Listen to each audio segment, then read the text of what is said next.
the poor in ways that generate profits for business and votes for politicians, we will have found a sustainable way to reduce inequity in the world. Now, this task is open-ended. It can never be finished. But a conscious effort to answer this challenge can change the world. I am optimistic that we can do this. But I talk to skeptics who claim there is no hope. They say, inequity has been with us since the beginning and will be with us until the end, because people just don't care. I completely disagree. I believe we have more caring than we know what to do with.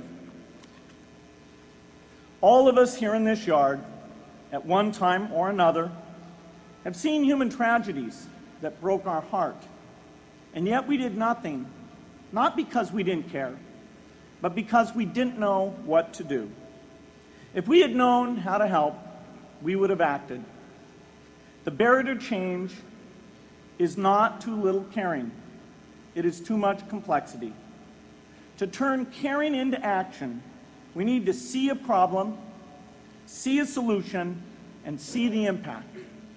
But complexity blocks all three steps. Even with the advent of the internet and 24-hour news, it is still a complex enterprise to get people to truly see the problems. When an airplane crashes, officials immediately call a press conference. They promise to investigate, determine the cause, and prevent similar crashes in the future. But if the officials were brutally honest, they would say, of all the people in the world who died today from preventable causes, 0.5% were on this plane. We're determined to do everything possible to solve the problem that took the lives of the 0.5%. The problem is not just the plane crash, but the millions of preventable deaths. We don't read much about these deaths. The media covers what's new, and millions of people dying is nothing new. So it stays in the background where it's easy to ignore. But even when we do see it or read about it, it's difficult to keep our eyes on the problem. It's difficult to look at suffering if the situation is so complex that we don't know how to help. And so we look away. If we can really see a problem, which is the first step, we come to the second step, cutting through the complexity to find a solution. Finding solutions is essential if we want to make the most of our caring. If we have clear and proven answers anytime an organization or individual asks, how can I help? Then we can get action, and we can make sure that none of the caring in the world is wasted. The complexity makes it hard to mark a path of action for everyone who cares, and makes it hard for their caring to matter. Cutting through complexity to find solutions runs through 4 predictable stages: determine a goal, find the highest impact approach, deliver the technology ideal for that approach, and in the meantime, use the best application of technology you already have, whether it's something sophisticated like a new drug or something simple like a bed net. The AIDS epidemic offers an example. The broad goal, of course, is to end the disease. The highest leverage approach is prevention. The ideal technology would be a vaccine that gives lifelong immunity with a single dose. So governments, drug companies, and foundations are funding vaccine research.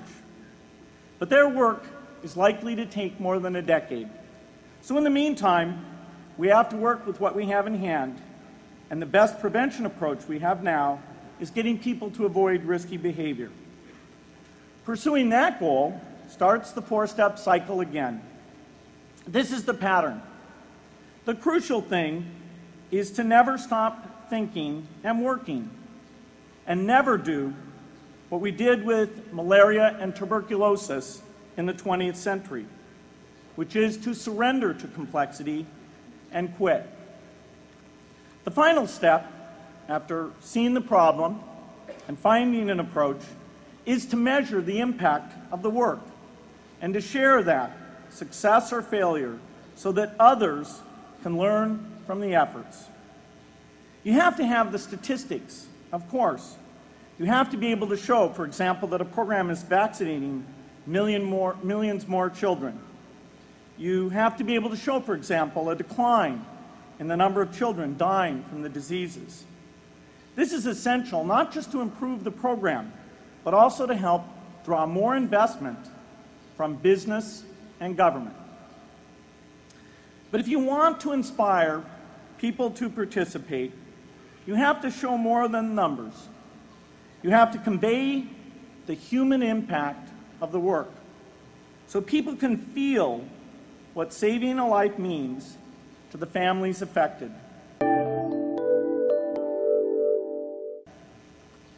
I remember going to the World Economic Forum some years back and sitting on a global health panel that was discussing ways to save millions of lives. Millions! Think of the thrill if you could save just one person's life, then multiply that by millions. Yet, this was the most boring panel I've ever been on. Ever. So boring, even I couldn't stand it. What made that experience especially striking was that I had just come from an event where we were introducing version 13 of some piece of software, and we had people jumping and shouting with excitement. I love getting people excited about software, but why can't we generate even more excitement for saving lives? You can't get people excited unless you can help them see and feel the impact.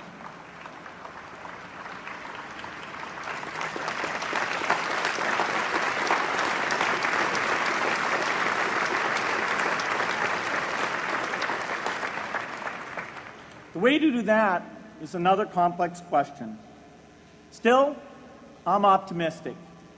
Yes, inequity has been with us forever, but the new tools we have to cut through complexity have not been with us forever. They are new.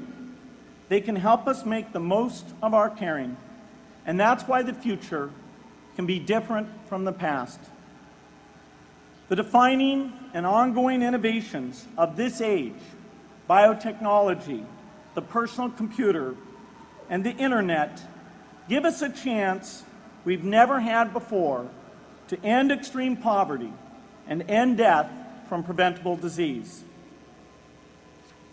60 years ago, George Marshall came to this commencement, and he announced a plan to assist the nations of post-war Europe.